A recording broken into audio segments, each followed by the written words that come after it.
안녕하십니까. 나무 아카데미입니다. 고2 독서 미래엔 1단원, 두 번째 소단원, 세 번째 지문인 사랑에 대한 오해 지문 분석하도록 하겠습니다. 먼저 이 지문에서는 어떤 문제들이 주로 출제되었는지 살펴보도록 하겠습니다. 첫 번째, 내용에 대한 이해를 묻는 문제와 추론 문제가 출제되었습니다. 두 번째, 과학자들의 주장과 근거를 묻는 문제가 출제되었습니다. 이 글은 사랑이라고 하는 화제에 대한 과학적 관점으로 쓰여진 글입니다. 그래서 글 자체는 설명문이지만 과학자들의 주장과 근거가 나타나기 때문에 이에 대한 비판적 반응을 묻는 문제도 출제되었습니다. 네 번째, 주제 통합적 읽기로서 다른 소단원들과 내용이나 전개 방식을 비교하는 문제가 출제되었습니다. 그리고 4번 유형과 연관되어 사랑의 편지나 다른 글을 본문의 내용으로 해석하는 문제가 출제되었습니다. 그러면 지문 분석해 보도록 하겠습니다. 영어 사전에서는 사랑을 상대에게 끌려 열렬히 좋아하거나 애착을 느끼는 감정 상태라고 정의하고 있다. 그러나 최근 사랑에 빠진 연인들의 뇌를 연구하는 신경과학자들은 이 정의를 조금 수정해야 한다고 주장한다. 더없이 간결한 이 사랑의 정의에서 그들의 심기를 건드린 단어는 바로 마지막에 붙은 감정이다. 이 문단에서는 영어 사전에서 사랑을 어떻게 정의하고 있는지로 시작을 하고 있는데요. 영어 사전에서는 사랑을 상대에게 끌려 열렬히 좋아하거나 애착을 느끼는 감정 상태라고 정의를 하고 있습니다. 그러나 신경과학자들은 이 정의에 대해서 수정이 필요하다라고 주장을 하는데 그것은 바로 마지막에 붙은 감정이라는 단어 때문입니다. 다시 말해서 신경과학자들은 사랑을 감정으로 보지 않는다 라고 하는 것을 확인할 수가 있습니다. 과학적인 관점에서 봤을 때 과연 사랑을 감정의 한 종류로 보는 것이 타당할까? 이 질문에 대해 신경과학자들은 아니라고 주장한다. 여기까지 일단 내용을 보면은요. 과학적인 관점에서 사랑을 감정의 한 종류로 볼 수 있는가? 라고 문제를 제기하고 있습니다. 이 질문에 대해 신경과학자들은 아니라고, 다시 말해서 사랑은 감정의 한 종류가 아니다 라고 주장함을 확인할 수가 있는데요. 관련 선지에서는 통념에 대해 문제를 제기하며 흥미를 유발하고 있다가 옳은 선지로 출제되었습니다.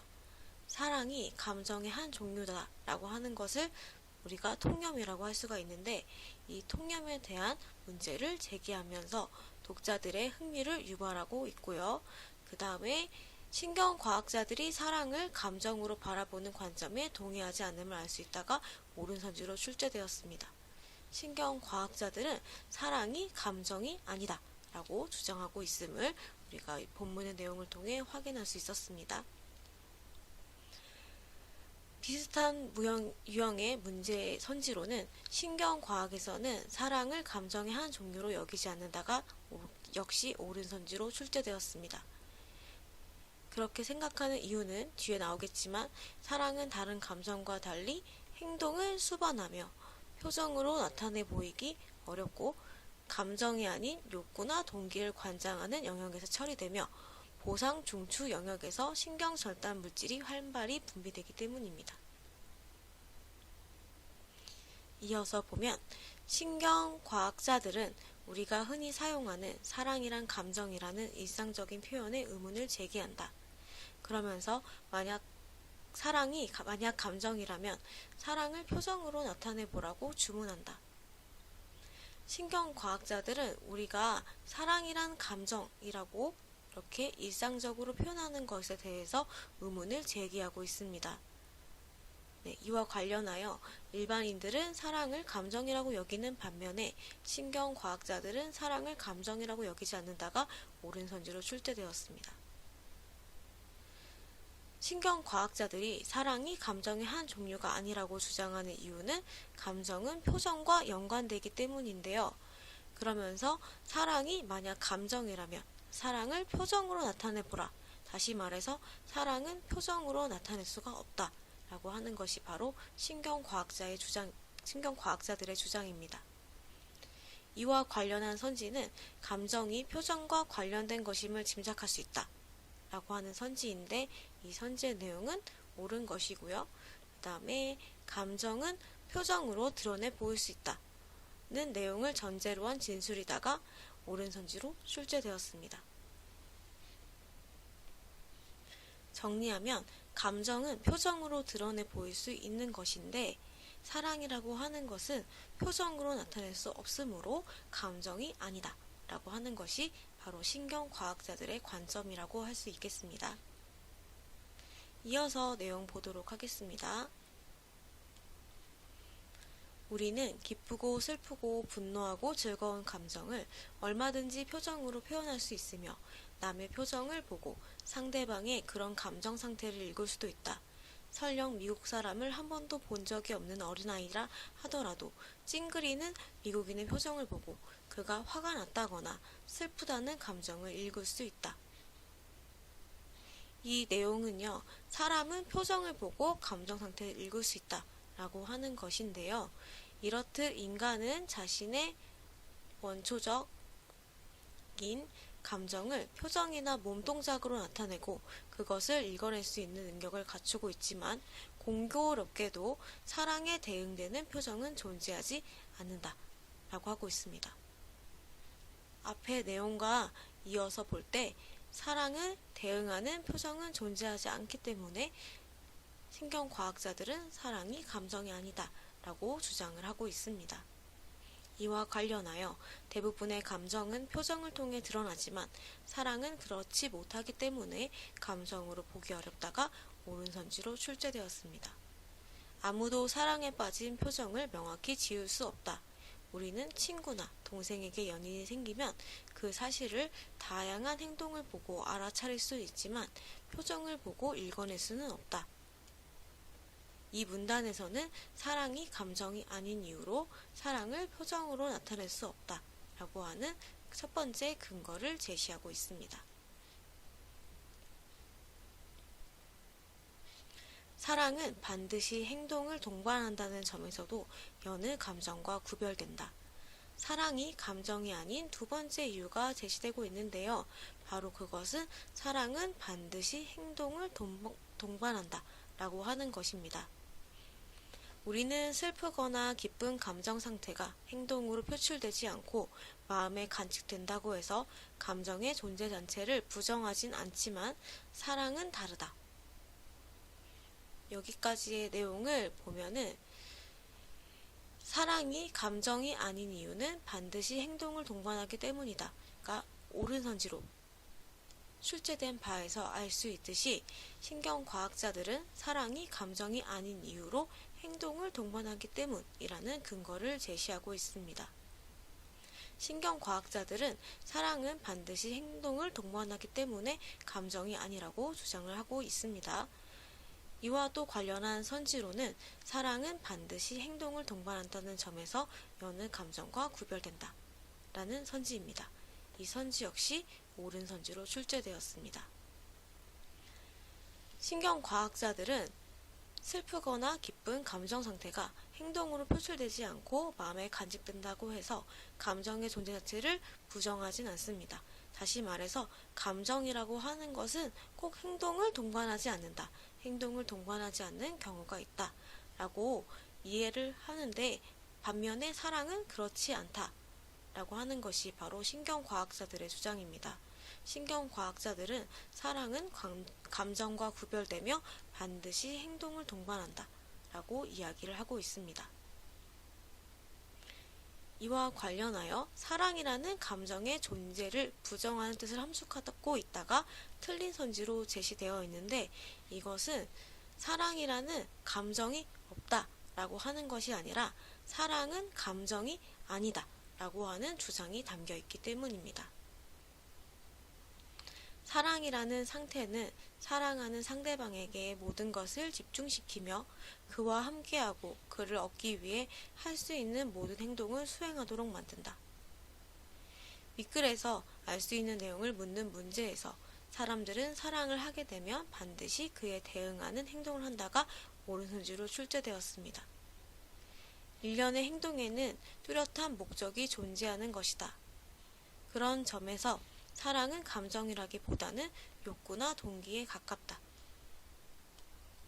정리하면 신경과학자들은 사랑은 반드시 행동을 동반하고 뚜렷한 목적을 가지고 있기 때문에 감정이라기보다는 욕구와 동기에 가깝다라고 주장을 하고 있음을 우리가 알 수 있습니다.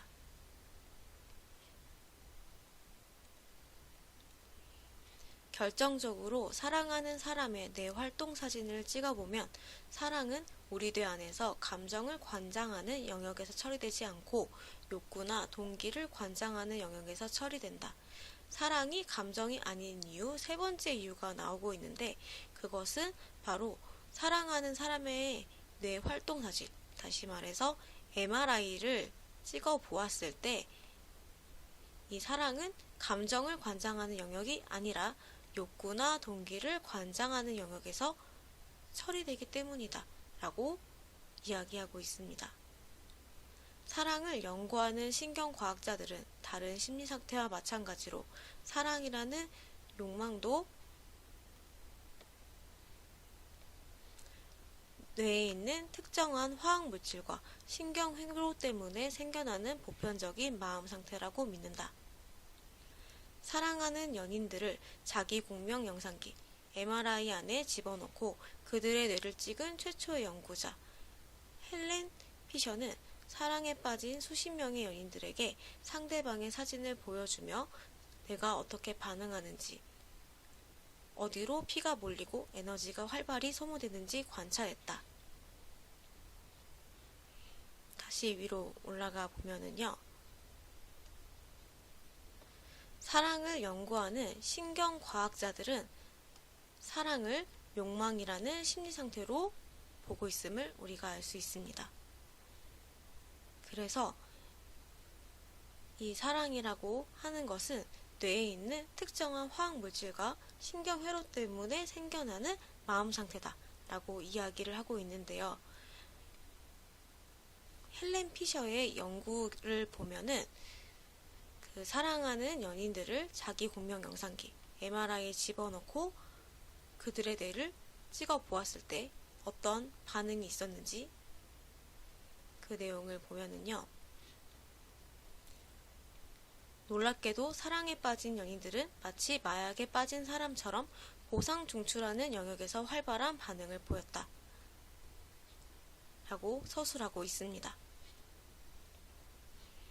앞의 내용으로 추론해 보건대 아마도 이 보상 중추 영역이라고 하는 것은 감정이 아닌 욕구나 동기를 관장하는 영역일 텐데요. 이 보상 중추 영역에서 활발한 반응을 보였다라고 하는 것은 사랑이 감정이 아니고 뇌의 작용에 의한 욕구나 동기에 가깝다는 근거가 됩니다. 그리고 이 표현의 특징은 비유법이 사용되었다라고 하는 것인데요. 마치 마약에 빠진 사람처럼 이라고 하는 표현에서 비유법이 사용되고 있음을 확인할 수 있습니다. 윗글에 대한 설명을 묻는 문제에 전문가의 연구 결과를 제시하여 글의 신뢰성을 높이고 있다가 오른선지로 출제되었습니다. 다시 위로 올라가 보면 이 글은 헬렌 피셔라고 하는 사람의 연구 결과를 제시하고 있는데 이렇게 전문가의 연구 결과가 제시되면 글의 신뢰성은 높아질 수 있음을 우리가 알 수 있습니다. 윗글에서 알 수 있는 내용을 묻는 문제에서 사랑을 하고 있는지 여부는 뇌 활동사진 MRI로 알 수 있다가 오른선지로 출제되었고 사랑에 빠진 연인들은 보상 중추라는 영역에서 활발한 반응을 보였다가 역시 오른선지로 출제되었습니다. 그리고 윗글에 대한 추론을 묻는 문제에서 사랑에 빠진 사람의 뇌 반응이 마약에 빠진 사람과 같다는 건 사랑이 욕구란 의미겠군이 오른선지로 출제되었습니다. 도파민이라는 신경 전달 물질이 마구 분비되는 것도 관찰됐다. 사랑이란 고귀한 마음 상태도 생물학적인 뇌 활동 없이는 불가능하다는 것을 처음으로 관찰한 것이다. 헬렌 피셔의 연구 결과는 바로 사랑에 빠진 연인들의 경우 보상 중추 영역에서 활발한 반응을 보였다는 것, 그리고 도파민이라고 하는 신경 전달 물질이 마구 분비되는 것을 관찰했다 라고 하는 것입니다.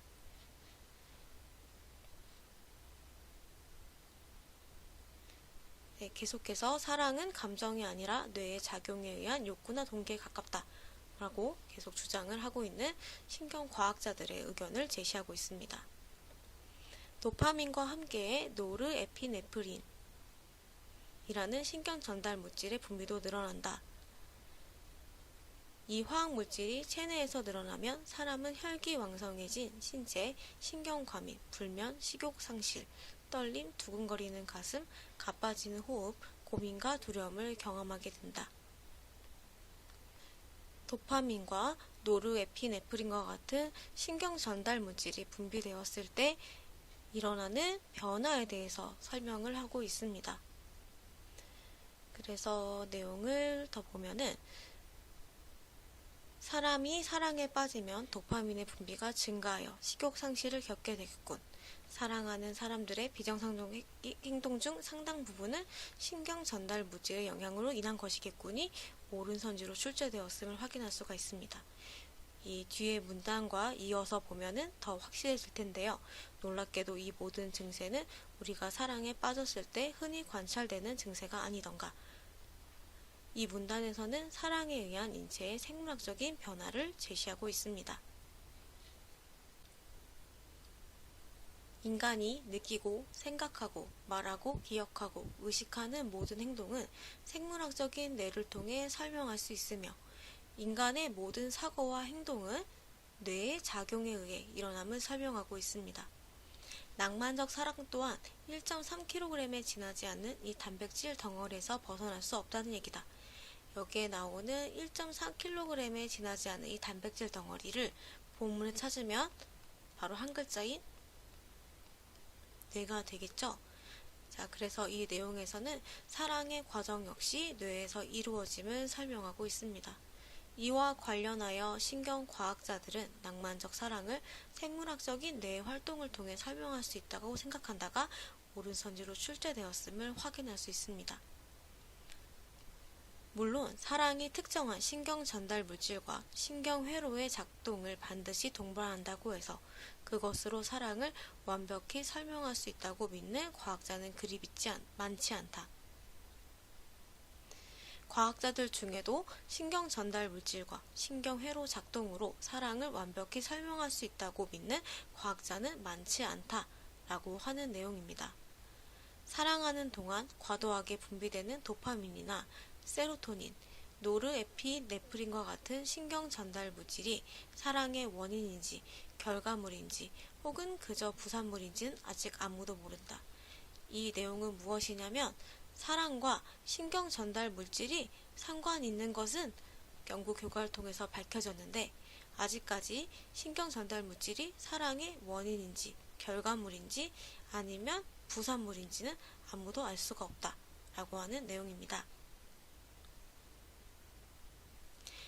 이 내용과 관련하여 신경 전달 물질의 분비는 사랑의 결과로 보는 것이 합당하겠거니 틀린 선지로 출제되었음을 확인할 수가 있습니다. 왜냐하면 신경 전달 물질이 사랑의 원인인지 결과인지 부산물인지는 아직 아무도 모른다고 서술하고 있기 때문입니다. 다만 확실한 것은 사랑을 하는 동안 우리가 보이는 많은 비정상적인 행동을 이 신경 전달 물질의 평소 역할로 상당 부분 설명할 수 있다는 사실이다.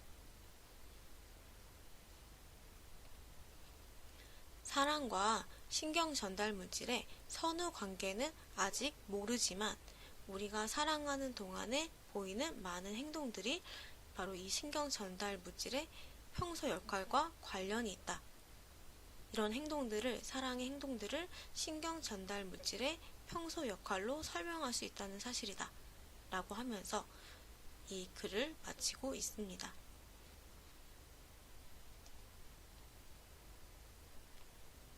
사랑에 대한 오해라는 글은 과학적 관점에서 사랑에 대해 설명하고 있는 글입니다.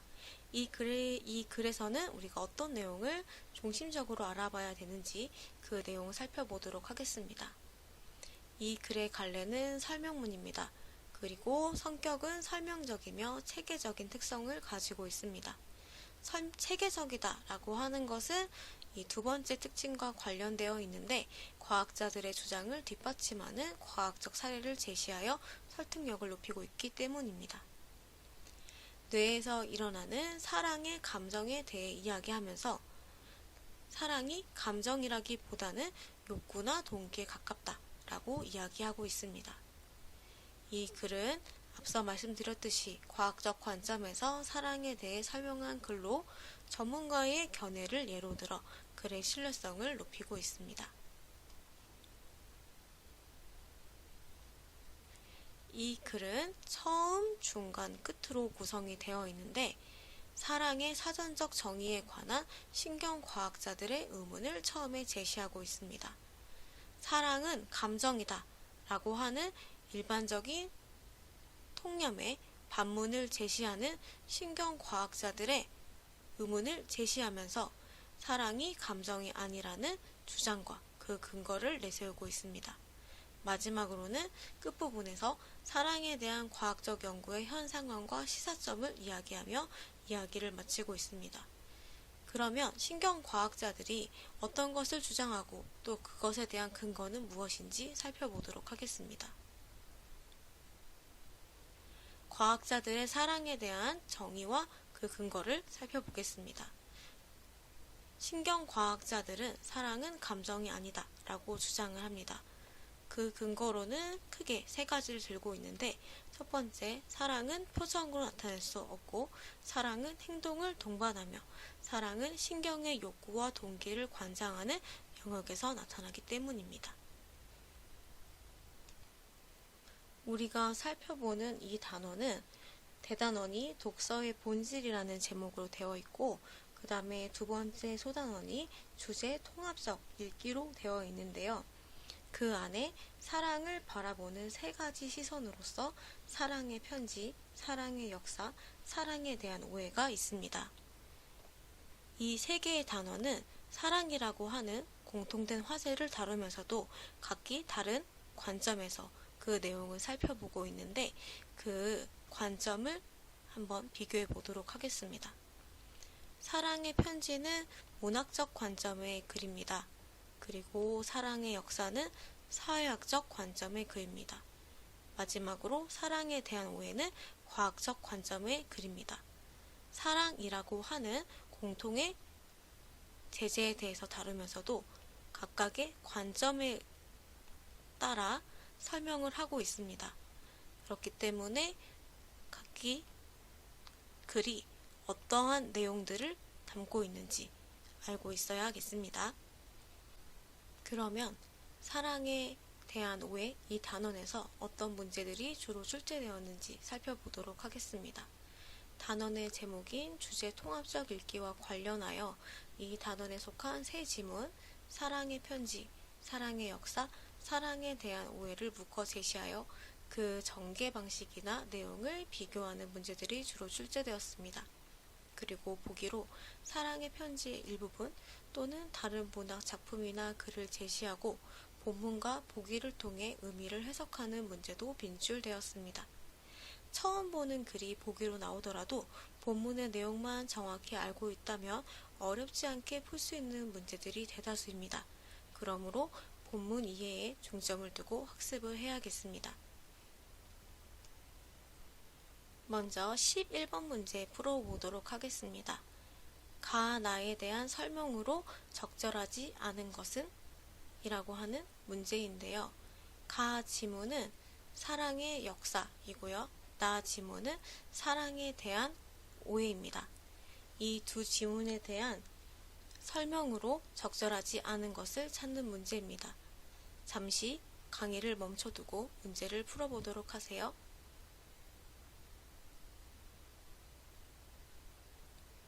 풀어보았나요? 자, 몇 번이 정답인지 확인해 보도록 하겠습니다. 가, 나 모두 화제에 대한 글쓴이의 입장이 담겨 있다. 가, 낙을 모두 사랑이라고 하는 화제에 대한 글쓴이의 입장이 담겨 있습니다. 네, 맞고요. 2번 선지. 가나의 화제는 같지만 각각 다른 관점으로 서술하고 있다. 가와 나는 모두 사랑이라고 하는 화제에 대해서 다루지만 가는 사회학적 관점에서 나는 과학적 관점에서 서술하고 있습니다. 그러므로 이 내용은 맞습니다. 가는 사회학적 관점에서 핵심 제재를 설명하고 있다. 네, 역시 맞는 내용이죠. 가는 사회학적 관점에서 사랑에 대해 설명을 하고 있습니다. 나는 사회적 통념을 과학적 관점으로 입증하고 있다. 이 내용은 적절하지 않습니다.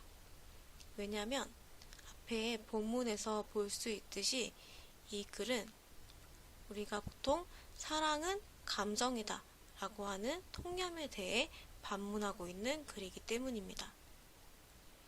그러므로 11번의 4번 선지가 적절하지 않고 이것이 정답이 됨을 확인할 수가 있습니다.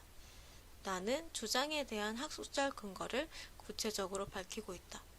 나는 사랑은 감정이 아니다 라고 하는 주장에 대한 과학적 연구 결과를 근거로 삼아서 밝히고 있습니다. 그러므로 이 선지의 내용은 맞습니다. 그러면 이어서 12번 문제 보도록 하겠습니다. 다시 말해서 사랑에 대한 오해를 바탕으로 다음을 이해한 내용으로 적절하지 않은 것은, 자, 그러면서 사랑의 편지 내용의 일부분이 나오는데요. 그 내용을 보면 한번 그대와 눈이 마주친 뒤로 넋이 날아가 버린 듯 마음을 진정할 수 없게 되었습니다. 도성 서쪽을 향할 때마다 애간장이 끊어지려고 해요. 네, 이 내용을 나를 통해서 해석한 것으로 적절하지 않은 것을 찾는 문제입니다. 잠시 강의 멈추고 풀어보도록 하세요.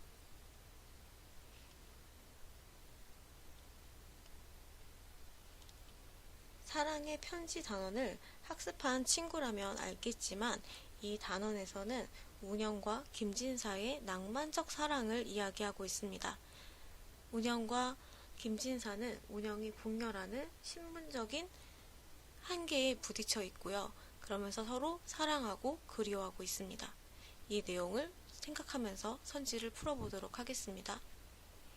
운영과 눈이 마주친 뒤 김진사의 뇌에서는 도파민이 마구 분비되었겠군.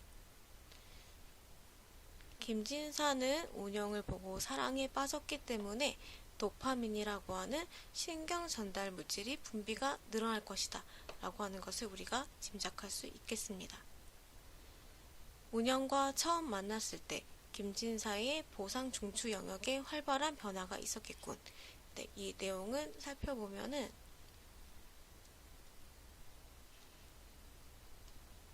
네, 바로 여기서 살펴볼 수 있겠네요. 보상 중추라는 영역에서 활발한 반응을 보였다 라고 하는 데서 사랑에 빠진 사람들은 보상 중추 영역에서 활발한 반응이 있음을 확인할 수가 있습니다. 그러므로 2번 선지 역시 옳은 선지가 됩니다. 김진사는 운영의 표정만 보고도 그녀가 자신을 사랑하고 있음을 확인할 수 있었겠군. 네, 이 내용을 확인해 보면은 바로 이 내용인데요. 사랑에 대응되는 표정은 존재하지 않는다. 아무도 사랑에 빠진 표정을 명확히 지울 순 없다. 라고 하는 본문을 통해서 우리가 이 선지가 적절하지 않음을 확인할 수가 있습니다. 사랑은 표정으로 표현될 수 있는 것이 아니기 때문에 김진사는 운영의 표정을 보고 그녀가 자신을 사랑하고 있음을 확인할 수 없을 것입니다.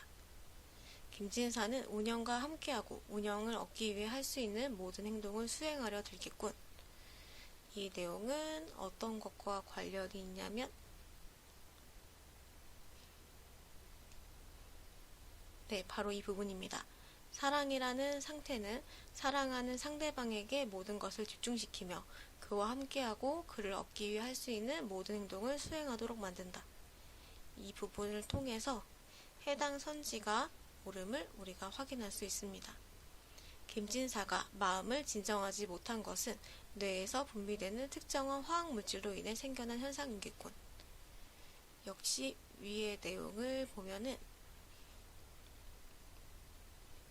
도파민과 함께 노르에피네프린과 같은 신경 전달 물질의 분비가 늘어났을 경우 사람은 혈기왕성해진 신체에 신경과민, 불면, 식욕상실, 떨림, 두근거리는 가슴, 가빠진 호흡, 고민과 두려움을 경험하게 된다.